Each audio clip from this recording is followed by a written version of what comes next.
Bom, pessoal, tudo bem? Eu vim aqui porque eu fiquei refletindo muito sobre o que aconteceu essa semana. Nós tivemos uma triste notícia dos acidentes, inclusive com equipes do SAMU.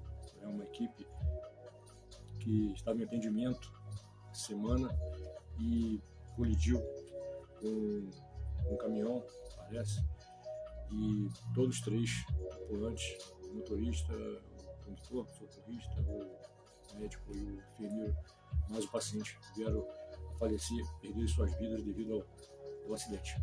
E isso me fez ficar refletindo sobre isso. Como a gente poderia ter evitado isso? Como a gente poderia evitar uma coisa dessa? Como poderia ser evitado isso? Tivemos outra notícia também triste, que foi a questão do ônibus. O ônibus também que colidiu com um caminhão na estrada lá em Minas, né? Aqui em Minas, aqui perto de uma cidadezinha, vindo de São Paulo, e eles colidiram com um caminhão onde mais de 20 pessoas ali se acidentaram, perderam suas vidas. É triste a gente ouvir algo assim, é triste. Todos nós estamos expostos a riscos, como diz um professor meu de higiene ocupacional, que viver é um risco.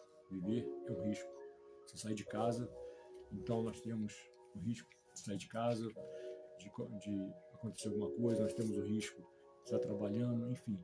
O que nós podemos fazer é evitar o risco? Não. A gente pode, pelo menos, minimizar o risco de algumas formas, com atenção, fazendo as tarefas tranquilamente, enfim, algumas coisas.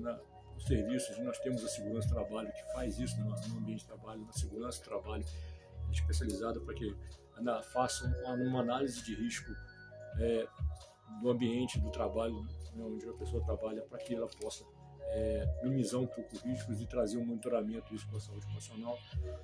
Mas na nossa vida cotidiana, como nós podemos fazer isso? Minimizando os riscos. Então, quero trazer aqui três reflexões aqui, para que a gente possa entender e possamos evitar esses riscos. Como é que a gente pode evitar esses riscos? Como que a gente pode minimizar um pouco os riscos da nossa vida?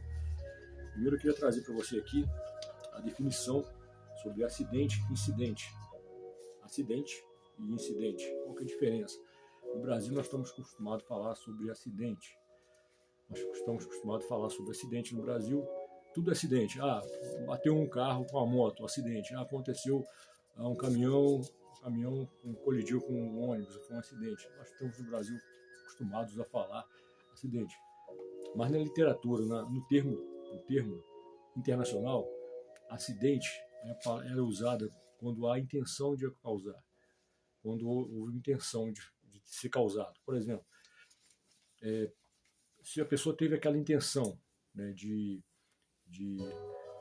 perder a vida, por exemplo, ele quer correr a 150 km por hora para não mais existir, né, porque às vezes as pessoas podem fazer alguma coisa assim e ele pode, houve uma intenção, tá?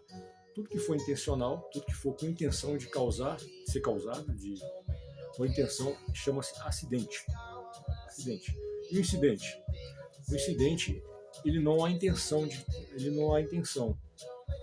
Será que houve uma intenção de colidir o carro com a moto? Será que houve intenção do motorista, do condutor, colidir com o caminhão? Não, a gente não sabe. A gente não sabe se houve uma intenção. Então, para evitar isso, nós falamos incidente, quando não há intenção de ser causado. Então, qual seria a melhor forma de dizer que houve aquele acidente? Esse foi um incidente, porque não foi intencional. A gente não sabe se foi intencional ou não. Então, melhor palavra para ser usada seria incidente, quando não há intenção de ser causado, quando não há intenção de causar aquela situação. Então, como a gente não sabe se foi intencional ou não os acidentes, né, seja ele com carro, com moto, seja ele com carro, seja ele com ônibus com carro, seja ele com moto, então o melhor termo é falar incidente, é um termo internacional mais utilizado. Agora, depois que se faz a análise do acidente, do incidente, e ver que foi intencional, aí ele fala, não, houve uma intenção de ter feito aquilo, e aí a gente usa a palavra acidente. Mas na dúvida é melhor falar incidente, porque não foi, a gente não sabe se foi intencional ou não. Então a melhor palavra a ser usada seria incidente. Outra coisa que eu queria trazer para você aqui é a questão desse triângulo agente, ambiente e hospedeiro. Agente, ambiente e hospedeiro. Então, mas o que significa isso? Acho interessante, né, na literatura, você pega o pré-hospitalar, pega o PHTLS, as anteriores da edição, as edições anteriores, antes da 10ª edição, uma das primeiras edições, ele fala sobre agente, ambiente, hospedeiro. Hospedeiro seria, vamos dar um exemplo assim de um ônibus, tá? Que houve um acidente. O hospedeiro seria o homem, o motorista, o agente, ele é o carro, que é o ônibus, tá? E o ambiente seria a estrada, seria a iluminação da estrada, seria se for dia, se for noite, então, enfim. O que o pré-hospitalar fala sobre isso? Ele fala que se houver uma falha desses três aqui, acontece o incidente. Então, por exemplo, vou te dar um exemplo, tá? O hospedeiro está bem, ele dormiu bem, ele não tem nenhum problema de saúde, ele descansou a noite toda, ele está preparado para dirigir a noite toda, ele está tranquilo, ele está perfeito, assim, visibilidade boa, não tem problema de saúde nem nada, mas o carro que ele está, que é o agente, ele tem um problema mecânico. Vai acontecer o incidente. O ambiente está tranquilo, o hospedeiro, ele é o homem tranquilo, mas o agente, que é o carro, ele não está com a manutenção em dia. Vai acontecer um incidente. Mas de repente o carro está tranquilo, o carro está com a manutenção em dia, o hospedeiro está tranquilo, ele dormiu bem, ele não tem nenhum problema de saúde, mas o ambiente não é propício. A estrada está noturna, pouca iluminação, tem óleo na pista, e enfim, aí o que vai acontecer?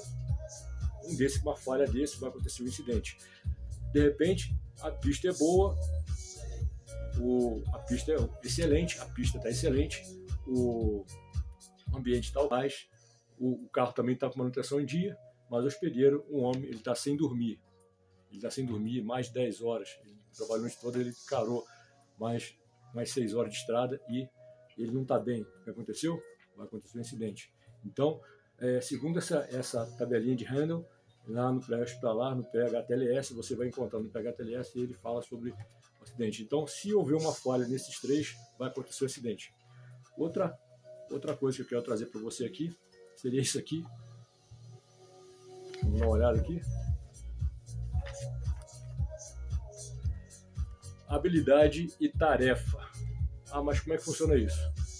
Bom, por exemplo, você tem habilidade para dirigir um carro a 60 km por hora e a tarefa é uma pista de 60 km por hora. Você está com o carro na sua mão. Se você ultrapassar 60 km por hora, se tiver a 120, você acha que vai ter habilidade para poder andar naquela via? Não. Então, quando a tarefa é maior que a habilidade, acontece o incidente. Se você, por exemplo, dirige um carro normal até 150 km por hora, mas se você pegar um carro de Fórmula 1 que chega a 280, 295 km por hora e for tentar dirigir, a tarefa vai ser maior que a habilidade, então vai acontecer o incidente, como está na literatura internacional. Então é isso. Toda vez que a tarefa for maior que a habilidade, acontece o incidente. Pensa bem na tarefa, se você tem habilidade para fazer, até onde você pode fazer, e boa sorte. Fique com Deus e pense sobre isso. Obrigado.